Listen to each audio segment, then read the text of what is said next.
down here today just tucking into a bite of breakfast with Joe Gladdis. Joe's with me because we're going on a bit of an urban adventure. Joe kindly donated a significant amount of money to come and appear in an episode with me for the KHV Research Fund. The plan of events, rather than do some crazy adventure here, there and everywhere, been a bit more realistic about it, and I'm going to show you, Joe, just how I go about tackling these various park lakes. And I've got 3 or 4, maybe 5 different venues to fish over the next few days. You finish your tea, I'll finish my breakfast, we get on the road and go and have a bit of an adventure, pal. Sounds good.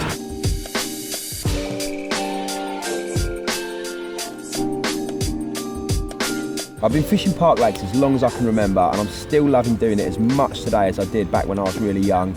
Why do I love fishing them so much? There's a multitude of reasons, really.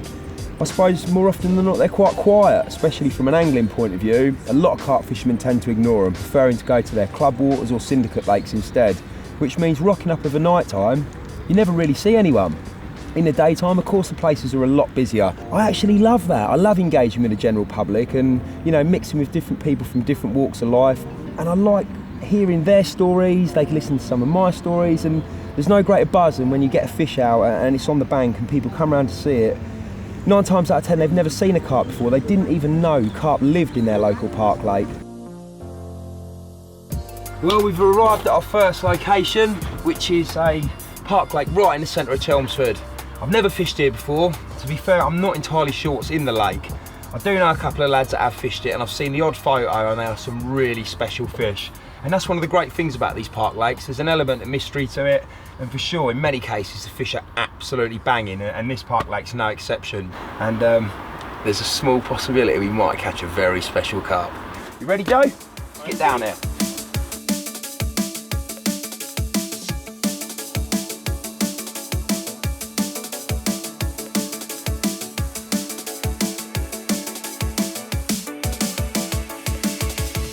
Your average park lake, well, this is certainly it. I'm sitting here in the middle of Chelmsford, and all around me, shrouded in great big buildings and stuff, and this beautiful park, with a lake. In the water itself, well, I'm going to take a proper walk around in a minute, but this is your typical park lake. You've got an island out there in the middle. I'm sure this end up here, from a quick scout around, looks a little bit shallower, and that end looks a little bit deeper. You've got 2 large fountains out there. They're definitely going to be a magnet to the fish, whether that's for the fact that there's a bit of cover and sanctuary there, or they're putting oxygen into the water. It still is early on in the year. It's just, coming to March. The water temperature's still going to be cold, even though it's really, really nice out here. So we're not going to start throwing in loads of bait. We're just going to fish single hook baits, little zigs, casting them around, see if we can nick an early bite in the session.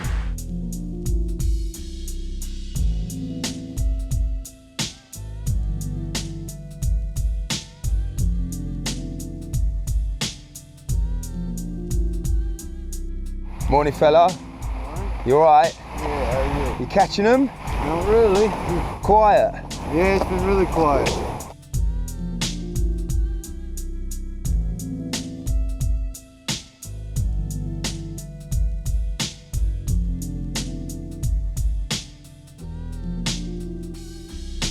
Well, Joe and I have been around the lake now and had a real good look. Not seen any carp as such, have we? But just before leaving this particular area here, a fish rolled just in the margin. Not entirely sure what it was, but it was enough to displace quite a large amount of water. And the same down the bottom end where they were feeding the ducks. We got down there, stopped, lots of bread been thrown in, and then again some water got displaced, and there certainly wasn't any birds come up afterwards. So again, potentially a sighting. Give it an hour and then have a look elsewhere. That's it for me. Let's crack on, mate.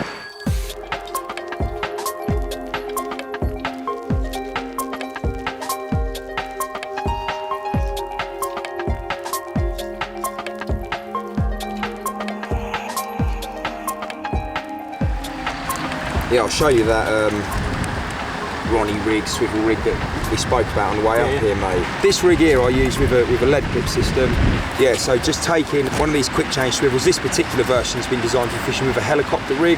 So normally that would go on your leader and slide up and down, and then you would attach your hook link on there. But what you can now do with them is actually clip the hook in there. So I've now mounted the hook onto the swivel, and I take just one of our little micro hook link tails, remove about 5mm off the end, like that, wet the hook, and then just slide that all the way down over everything, right onto the barrel of the swivel itself. I see a lot of people creating the rig and they're using shrink tube here. Nothing wrong with that at all. The downside of it is when this hook becomes blunt, or I want to change to a smaller hook or a larger hook, you've kind of got to cut the shrink tube off, put that hook back on and shrink it back on again. Whereas with the hook link sleeve, I can just slide that off, take the hook off and put a different size hook on, or a fresh hook out of the pack. So that's that. You then tie hook ring swivel. That then goes onto the shank like so, and I just finish that off out of the same kit with a hook bead. Pop that on there, pierce it through, slide that down. You could use one of these bait screws, a metal bait screw, a plastic bait screw. You could put a ring on there and tie your bait on with bait floss. A multitude of different ways. And to finish it off, I take some light braid, just tie a double overhand knot, and I'm just going to tease it down really, really slowly, setting the length of the hair, how long I want it. If I was using a 10mm bait, 15mm, 20mm bait, you can sort of set that hair accordingly. Bearing in mind you've got some swivel there already, so I only need a really tiny loop knot here. Pull it all the way down in, get access to the loop, open the loop up to make it nice and easy to now pop your hair step through. Yeah, and then you've just got to put your chosen hook link on there. Some people like to fish it very, very stiff. Personally, unless I'm adamant that the area I want to fish over is dead flat, I don't particularly like that because I don't want the rig sticking up off the bottom at a funny angle, and I prefer to use a coated hook link. The combi link's perfect. It's not a very big stiff coated hook link, it's sort of semi-stiff, and it just will follow the contour, so to speak. So the length for that, I use a blood knot, and then you set the length of it accordingly. I finish the rig off with just a big loop. Through the ring on your lead clip, and just pass the whole lot back through again. That's acting as my anti-tangle sleeve. It's doubled up. Just helps it wish wanting to stop wrapping round. I like to finish it off with a little bit of PVA, purely because I'm all about protecting the hook point. Protecting the hook point, that will dissolve, and that pop-up will just be sitting perfectly, potentially with a little bit of residue of this fizzing stick that's around it. So I hope it doesn't bite.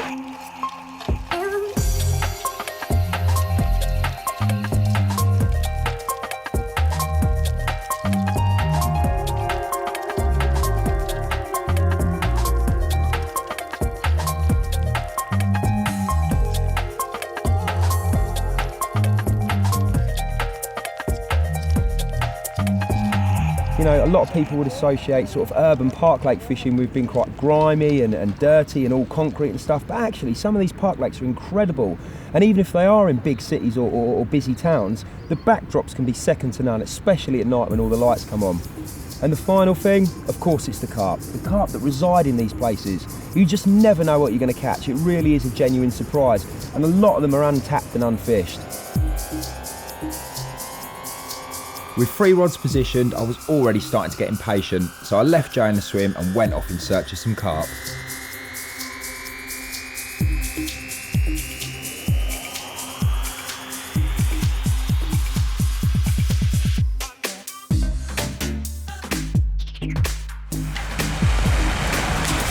Oh yeah!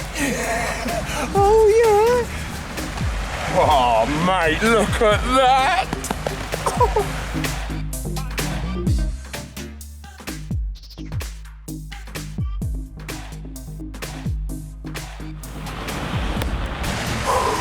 I said it was impossible. Nothing's impossible, Carl. Nothing's impossible. Have a look.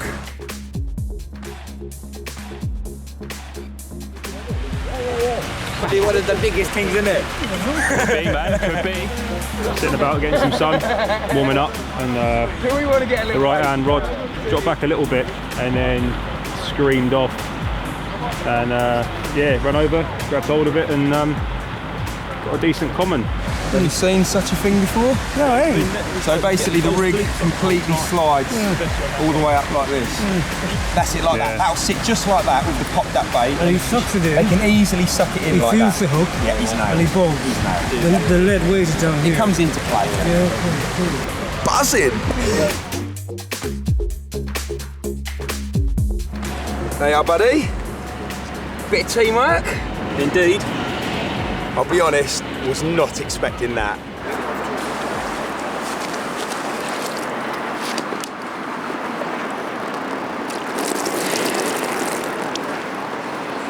What a result.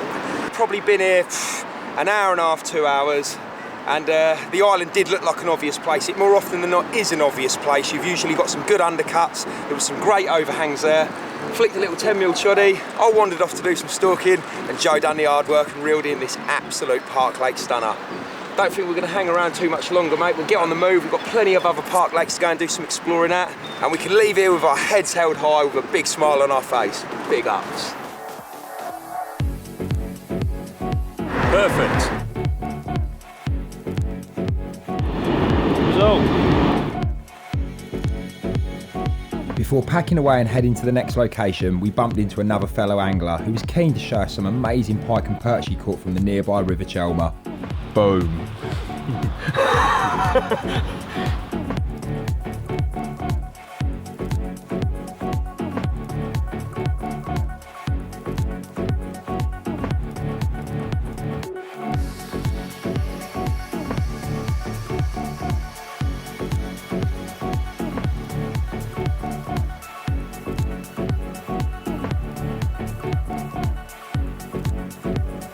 So we just left the lake, we're back towards sort of South End now, and we've had to make a little stop off. Joe wanted to get a few supplies, and I made a bit of a schoolboy error. I came out this morning without any maggots. You might have seen, I've been doing a bit of stalking with bread, and it didn't really happen. I'm not suggesting it would have done if I'd have had maggots, but I do feel in my heart of hearts that I would have had a better chance. So we're going to pop into the local tackle shop here, Pete's Tackle, and grab some bait, just in case I get any more opportunities. Let's go grab some bait. Waves of wind are setting in, breaking loose from where I've been. The intercom, it has been turned. The feeling when I see your face, urgent craving to. Never leave home without your maggots. Be scared, Carp. Be very scared.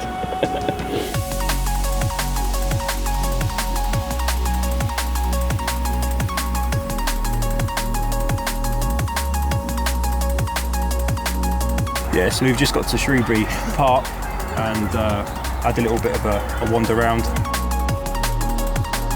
Hopefully, we'll manage to nick a few.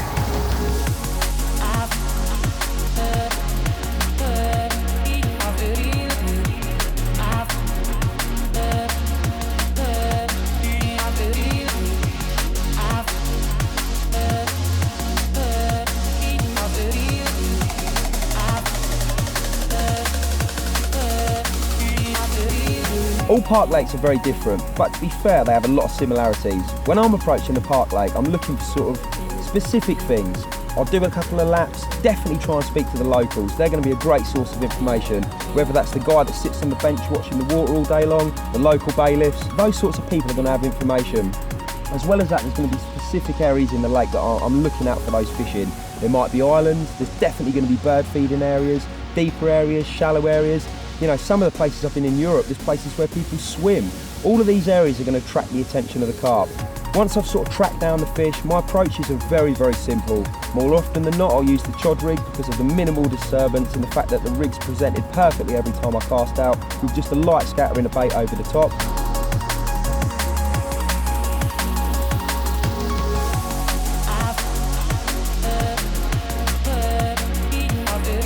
I do love bread fishing, and it makes logical sense to also try and add that into your angling at a park lake. For sure, those fish are eating bread day in, day out, right across the year. And that could be as simple as mashing bread up and throwing it in the edge, little bread sticks with a little white pop-up, white baits. You can never go too far wrong.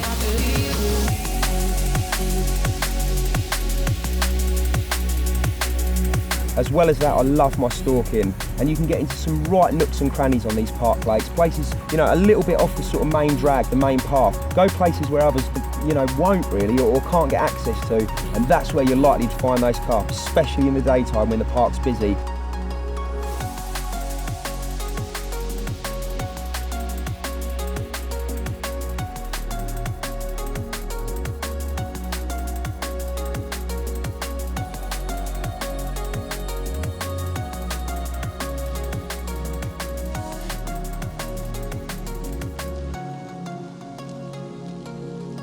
Just on dusk, a handful of carp began to appear close in, slurping down lumps of bread I'd thrown in. It was time to grab a sawn off and try a bit of freelining.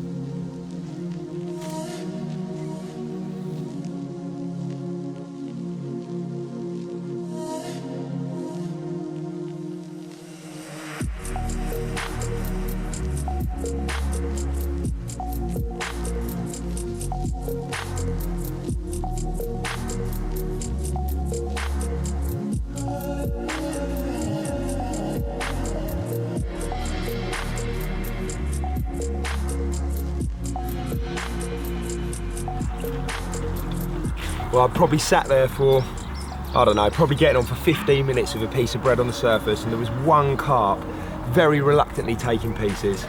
In the end, I decided to call it a day, let him go about his business just eating the bread and not pester him too much.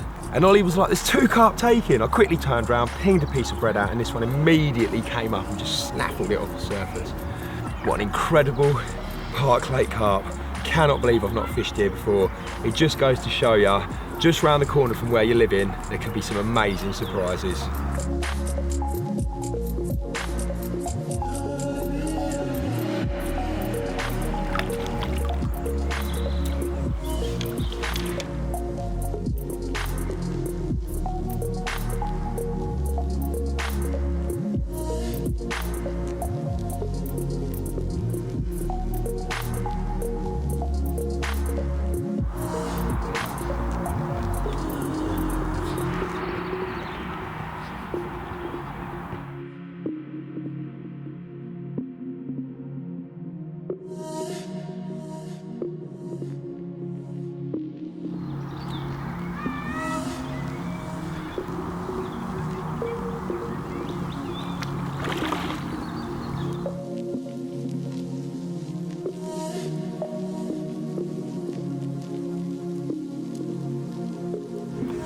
But what a buzz that was. Just fishing in this swim down here. They're quite strange to fish, there's nothing, and then all of a sudden the carp will start taking bread from nowhere, and that happened up here just by this sort of branch. And the best vantage point was obviously to get, out on the tree. Yeah, come up and nailed a bit of bread off the surface. March, warm evening, the loveliest of times. Got another little common. Things are looking good. Things are looking real good. What a 2017 Crabtree moment. Lump of bread on the surface, hooked him from up a tree. Love it.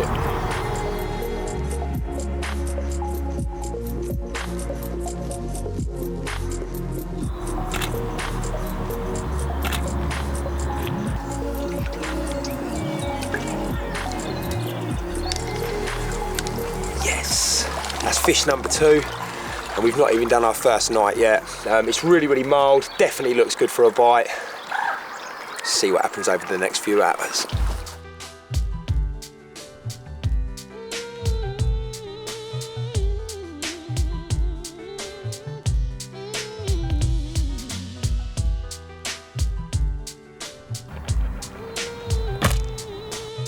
Well, as much as the first couple of hours have been here, been mega productive catching 2 off the top, quite quickly.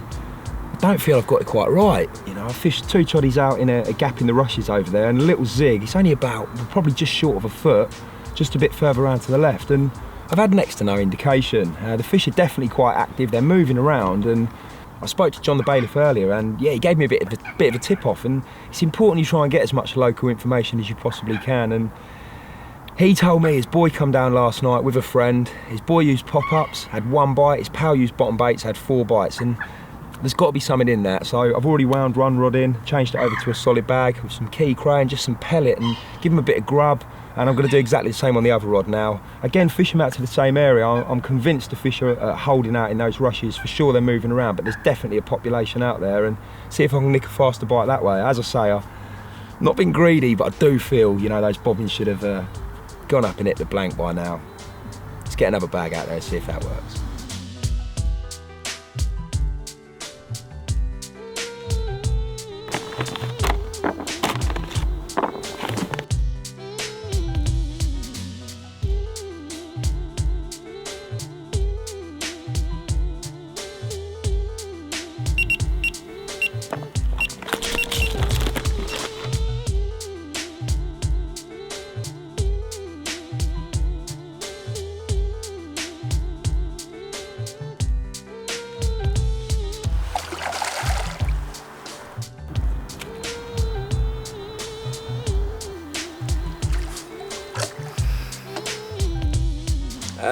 Somewhat confused now.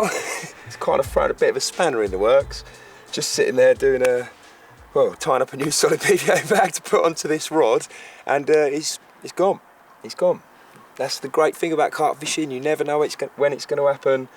And probably the thing I'm worst at doing is sitting on your hands, and sometimes you do need to do that. I was getting restless. I felt I'd got my location right. I know that the bait works. Citrus is awesome, but I just hadn't had a bite quick enough. Went back to the motor, got myself some key cray, tied up my first solid PVA bag, put that out there, and was just doing the second to see if I could get a bite quickly, and he's gone. So I don't know what to do now. Do I put the citrus back out again, or do I continue with the tying of the solid PVA bag? It's another lovely Park Lake common.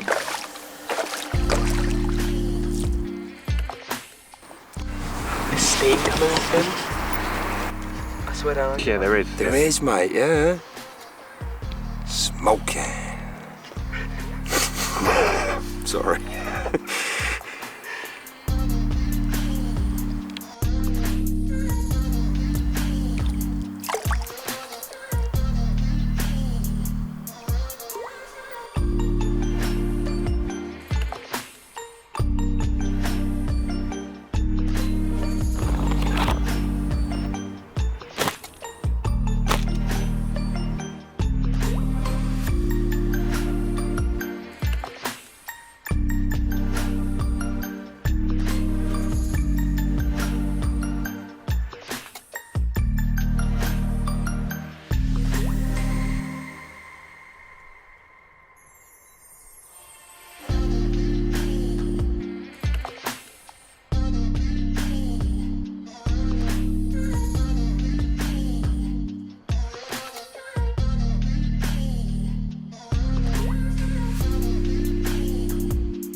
Really nice common. It's just a common on one side, but on the other side it's got like a scale deformation. Some are bigger than others and just create this beautiful marble effect. And that's why I love this type of venue. You just don't know what you're going to catch next.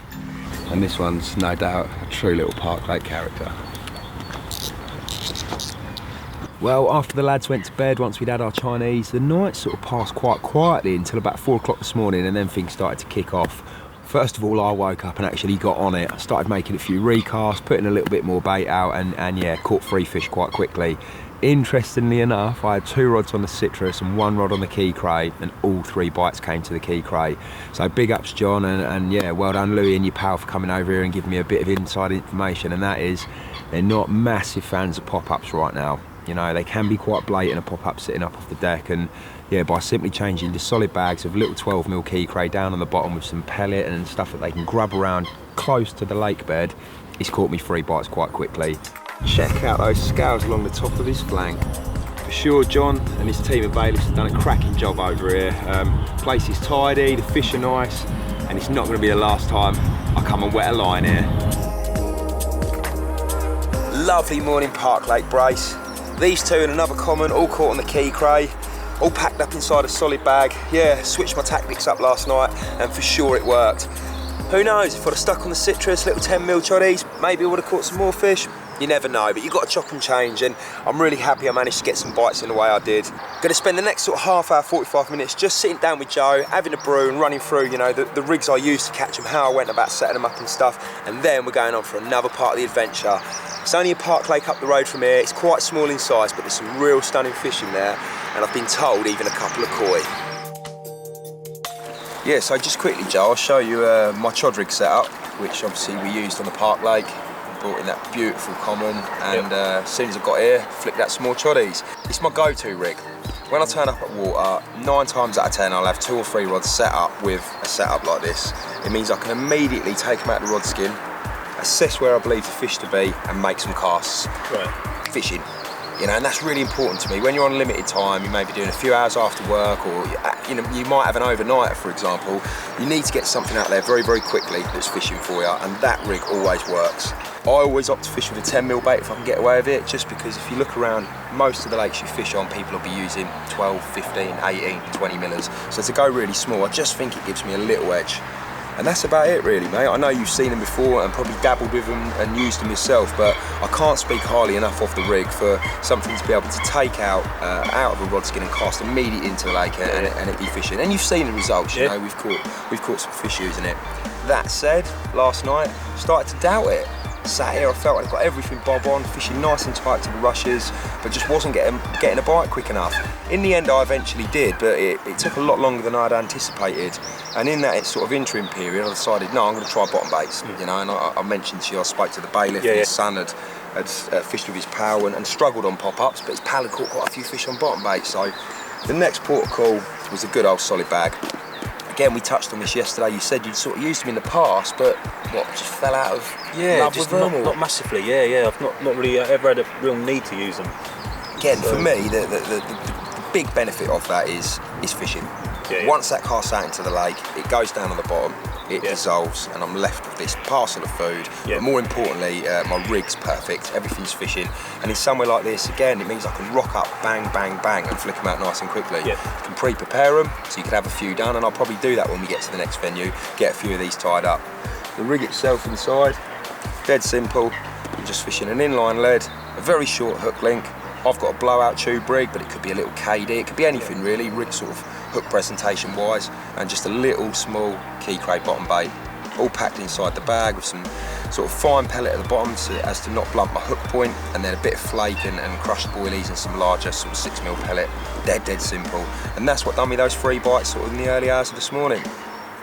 Both sort of rigs I've got great confidence in, because I know when I cast them out, I'm fishing, and I think when you're sort of doing these short sessions, that's really important. What do you reckon then, Joe? Another 2-3 hours here, or should we get off somewhere else and see if we can catch some stalking? Nah, let's try somewhere different. Looks good, doesn't it? Sun's about to burst through. Let's go and see if we can catch some on those sawn-offs. Well, we're at the next park lake, Joe. Don't really think anyone controls it, so to speak. Seen a lot of people fishing when I come down for a walk with the girls to feed the ducks, but yeah, pretty overgrown, shallow, silted up, but there's definitely a few carp about, and as we arrived, we sort of noticed a few fish disturbing the silt down here. Tactics are going to be really simple, mate. We've got a rod each with us, a sawn off. Yep. I've opted for the 2-pound version, which is more than adequate in this situation, and we're just free lining, keeping things really, really simple. Your 2 options are slow sinking maggots or a piece of bread. If the fish are very, very finicky, I might just squeeze a little bit around the hook. If they're taken quite confidently, I'll use one of the small bread bombs, stick the bread in there and try and catch one off the surface that way. But it's all about observation. It's all about energy, observation, keeping on your toes, looking in all the nooks and crannies, and no doubt, if we're quiet, we will stumble across a few fish. Sounds good to me, mate.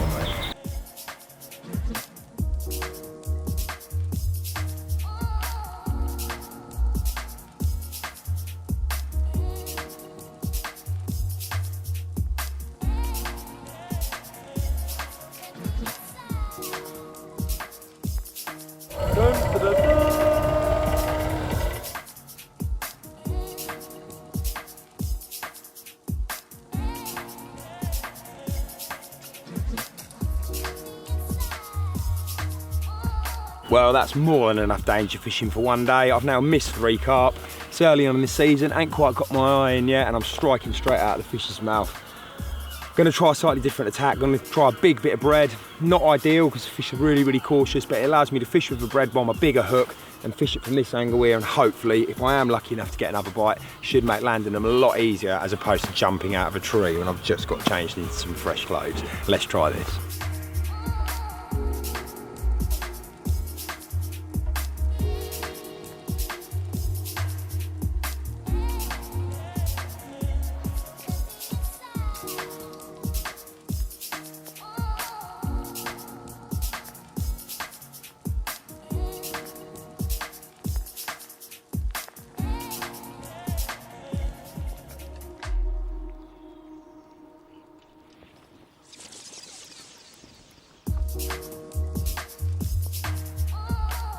Result.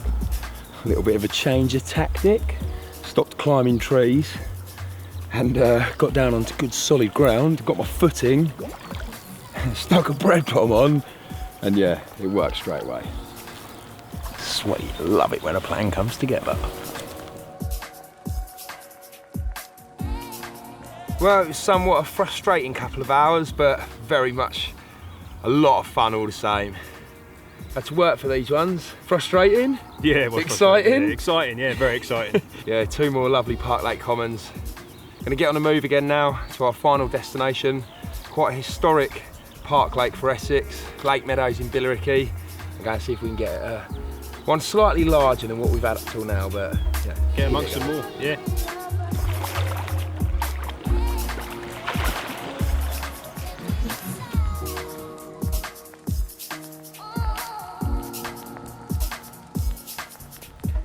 The last location was Lake Meadows in Billericay, a historic big carp water which was to be quite challenging compared to the previous waters we'd fished. But with our spirits still high from our previous success, we set off to try and find some carp.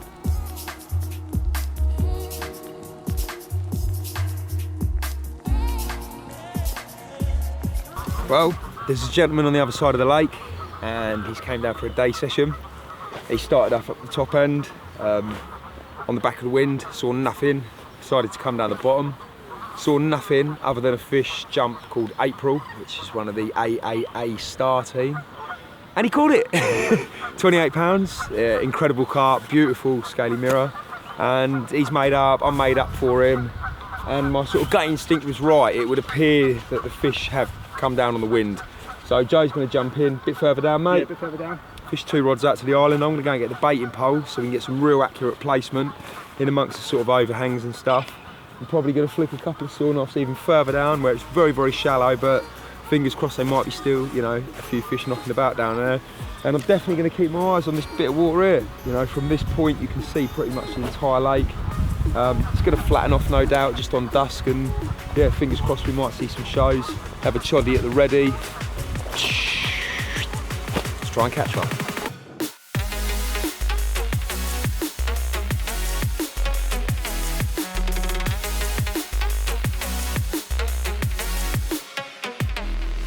Off for sitting on gaze. Yeah.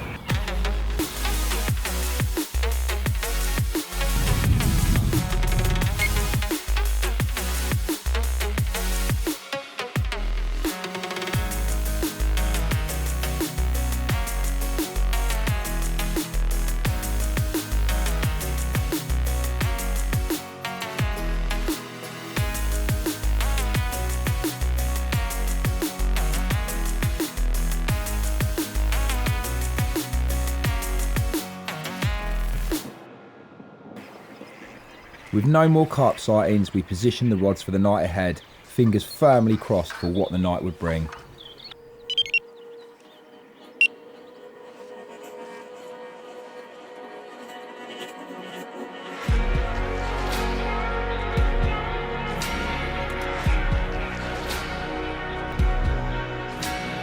One thing I've learnt over the years that I've been fishing are, at the end of the day, carp are carp. It doesn't matter what country you're fishing in, what park lake you go to, they're all pretty similar. They swim around and they're looking for food.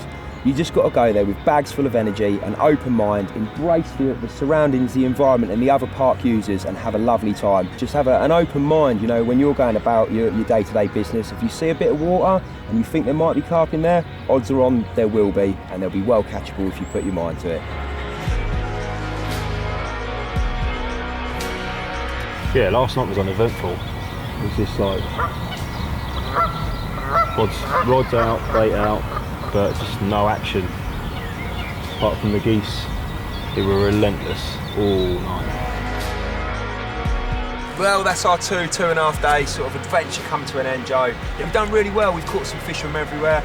Okay, neither you or I managed to get one from here last night, but Ollie did a great job and managed to bag 2 beautiful commons.